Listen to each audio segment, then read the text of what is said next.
ચાલો મિત્રો, આજે આપણે કંસાર બનાવવાનો છે. તો અહીંયા બધું રેડી કરીને મેં રાખ્યું છે માપ માટે. અને કંસાર જેટલો માપમાંથી બનાવશો એટલો છૂટો અને સરસ બનશે, ફર્સ્ટ ક્લાસ બનશે. બરાબર? તો આપણે એનું માપ લીધું છે. તો એક વાટકો કંસાર, એક વાટકો બનાવવાનો હોય તો એમનાથી અડધું પાણી લેવાનું. બરાબર? અને એક વાટકો ગોળ લેવાનો છે. કારણ કે છૂટો છૂટો બનાવવો હોય તો એનાથી અડધું માપ લેવાનું હોય તમારે.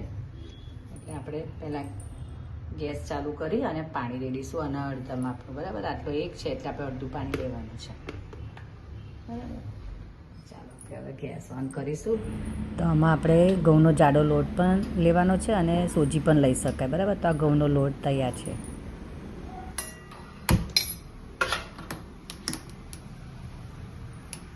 ગેસ ચાલુ કરી દીધો છે. હવે આપણે આનું માપ લેવાનું છે એટલે આટલો છે એટલે આપણે અડધું પાણી અમે રેડી જ રાખ્યું છે ભરીને. કારણ કે એકદમ છૂટો બનાવવો હોય તો એનાથી અડધું પાણી લેવાનું. બરાબર? હવે આપણે એમાં ગોળ નાખવાનું છે. હવે આપણે એમાં અત્યારે બધા મેરેજ હોય, ઘરમાં કોઈ પણ વાસ્તુ હોય પણ સકરનો કંસાર તો અચાય જૂના વિચારના લોકો હજુ પણ બનાવે છે. ભલે જમવાનું બહાર રાખ્યું હોય કેટરરનું, પણ તોય બધા ઘરે કંસાર થોડો તો બનાવે જ છે. સકરમાં કંસાર કહેવાય એટલે કંસાર બનાવવું જ પડે.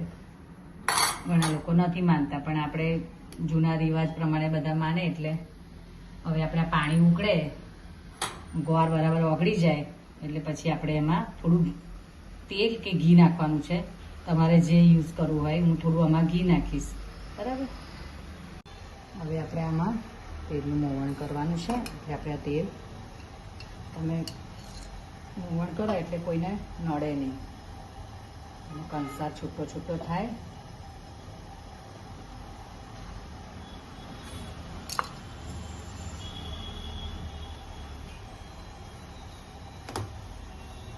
એને આવી રીતના છે મોઈ કરવાનું છે. બરાબર?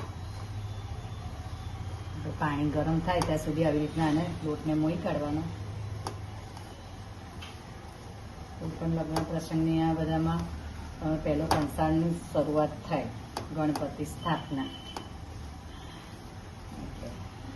હવે આપણે પાણી ઉકળી ગયું છે, જોઈ શકો તમે. ગોળ નાખી શકાય અને ખાંડ પણ નાખી શકાય. જેને જેવી રીતના સગવડ હોય એ રીતના તમે નાખી શકો છો. બરાબર? તો હવે આપણે આમાં ઘી કે તેલ નાખી શકાય એટલે આપણે થોડું ઘી નાખી દઈશું. બરાબર? હવે આપણે ઉકળે છે એટલે આપણે એને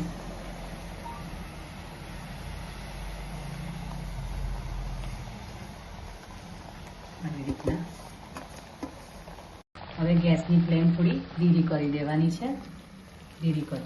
બરાબર? હવે એને આવી રીતના ખુલ્લો કરી દેવાનો છે અને વચ્ચે આવી રીતના કાંટો પાડી દેવાનું. એટલે બધે જ પાણી ઓસરી જાય અને આપણે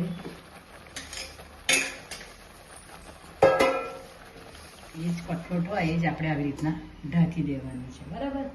હવે આપણે આ ઢાંક્યું એટલે આપણે હવે એને 2 મિનિટ સુધી ધીરા ગેસે રહેવા દેવાનું છે. વધારે કંસાર હોય તો આપણે એને લોડી મૂકવી પડે અને લોડી ઉપર મૂકો તો ચોટે નહીં કંસાર. બરાબર? અને છૂટો સરસ થશે. હવે 2 મિનિટ માટે. બરાબર? પતી જશે. હવે આપણે 2 મિનિટ થઈ ગઈ છે. પાણી ગરમ ગરમ હતું એટલે ઉકળેલું હોય એટલે સિજાતા વાર લાગે નહીં. બરાબર? હવે આપણે આ રેડી થઈ ગયો છે કંસાર. તમે જોઈ શકો છો એકદમ ખુલ્લો ખુલ્લો થશે. જેટલું ખુલ્લો બનાવો હોય તો પાણી થોડું અડધું જ લેવાનું. પછી આની ઉપર થોડી ખાંડ અને ઘી લેવાનું એટલે ખાવાની મજા આવે. કોઈને ખાંડ ઓછી જોઈતી હોય, ડાયાબિટીસવાળાને મોળો ખાવો હોય તો પછી આપણે એને એટલે ઉપરથી ખાંડ અને એ લઈ શકાય. બરાબર? જેમ કે આપણે પેલી સેવો ખાઈએ છીએ તો આપણે આ રેડી થઈ ગયું. જો આવી રીતના કંસાર કોઈ મહેમાન આવે તો આપવા માટે આવી રીતના એને ખાંડ નાખવાની પહેલાં રેલી.